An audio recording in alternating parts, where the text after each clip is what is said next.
এক মুঠো খাবারের জন্য হাহাকার করছে সিরিয়ার মাদায়ার কমপক্ষে ৪৫,০০০ মানুষ। কয়েকদিনে মারা গেছে অন্তত ২৩ জন।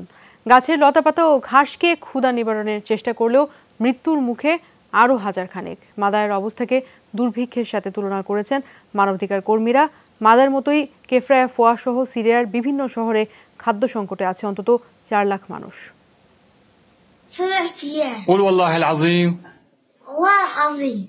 মোহাম্মদ ইসা সিরিয়ার মাদায়া শহরে ৭ দিন ধরেই অভুক্ত এই শিশু। সামার হাদাদ নামে এই শিশুরও একই অবস্থা। ১ মাসে মাত্র একবার মায়ের দুধ জুটেছে তার ভাগ্যে। কোনো মতে লবণ পানি খাইয়ে বাঁচিয়ে রাখা হয়েছে ৭ মাস বয়সী শিশুটিকে। মাদায়ার ঘরে ঘরে এমনই চিত্র। বিদ্রোহী অধ্যুষিত শহরটির চারদিক দিয়েই ঘিরে রেখেছে সেনাবাহিনী। ক্ষুধাকষ্টে গত কয়েকদিনেই মারা গেছে অন্তত ২৩ জন। অবরুদ্ধ অবস্থায় মরণ দশা এখানকার অন্তত ৪৫,০০০ মানুষের।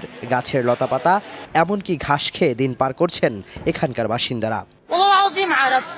মনে হচ্ছে আমরা মানুষই না।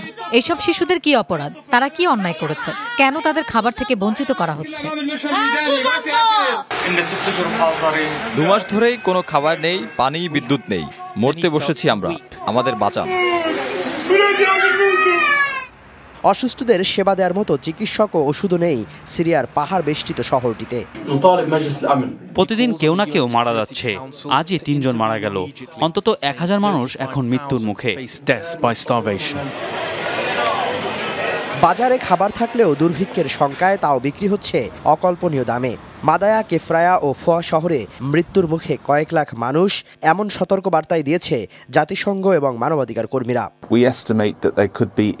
মাদায়ার মতো পুরো সিরিয়ায় অন্তত ২ লাখ মানুষ তীব্র খাদ্য সংকটে। অবরোধ প্রত্যাহার না করলে হয়তো এই বিপুল সংখ্যক মানুষ ক্ষুধাকষ্টেই মারা পড়বে। মানবিক বিপর্যয়ের এমন ভয়াবহ চিত্র গণমাধ্যমে উঠে আসায় কিছুটা নমনীয় হয়েছে আসাদ সরকার। শাকিল মাহমুদ, যমুনা নিউজ।